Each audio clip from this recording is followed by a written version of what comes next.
നമുക്ക് ബറാത്ത് നോമ്പിൻ്റെ വിശേഷങ്ങളൊക്കെ കണ്ടാലോ.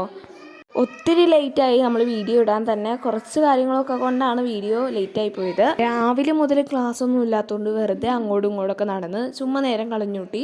എന്നിട്ട് വൈകിട്ടായപ്പോൾ ഒന്ന് അടുക്കളയിലൊന്ന് കയറി നോക്കിയതാ കേട്ടോ, എന്തേലൊക്കെ ഉണ്ടാവുമല്ലോ.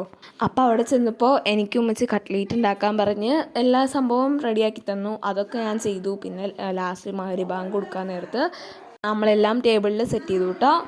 പിന്നെ റമളാൻ പോലെയല്ല, ഒരുപാട് തരം ഫുഡ്സ് ഒന്നുമില്ല കേട്ടോ. കാരണം ഞാനും ഉമ്മച്ചി മാത്രമായിരുന്നു നോമ്പൊക്കെ എടുത്തിട്ടുള്ളൂ. സുന്നത്ത് നോമ്പ് പറഞ്ഞാൽ അത്ര നിർബന്ധമില്ലാത്തതുകൊണ്ട് ഞാനും ഉമ്മച്ചി മാത്രം എടുത്തോളൂ. സ്പെഷ്യലായിട്ട് കട്ട്ലേറ്റ് അങ്ങനെയുള്ളതായിരുന്നു. പിന്നെ ബാങ്ക് കൊടുത്തു, നമ്മൾ ഫുഡൊക്കെ കഴിച്ചു. അതിനുശേഷം പത്തിരിയും ചിക്കൻ കറി ഉണ്ടായിരുന്നു. ഒരുപാടൊന്നും കഴിച്ചില്ല. നോമ്പ് തുറക്കുമ്പോൾ തന്നെ കുറേ വെള്ളമൊക്കെ കുടിക്കുമ്പോൾ തന്നെ പെട്ടെന്ന് വയറ് നിറയും. ഇനി എക്സാമൊക്കെ സ്റ്റാർട്ട് ചെയ്യാറായി. അതുകൊണ്ട് തന്നെ ഇനി വീഡിയോസൊക്കെ കുറവായിരിക്കും കേട്ടോ. ഈ ഒരു മാസം ഉണ്ടാവുള്ളൂ, പെൻഡിങ് ആയിട്ടുണ്ടാവുള്ളൂ. എന്നാലും കുഴപ്പമില്ല, ഞാൻ അത്യാവശ്യമൊക്കെ വീഡിയോ അപ്ലോഡ് ചെയ്യാൻ നോക്കാം കേട്ടോ. അപ്പോൾ ഇത്രയുള്ളൂ.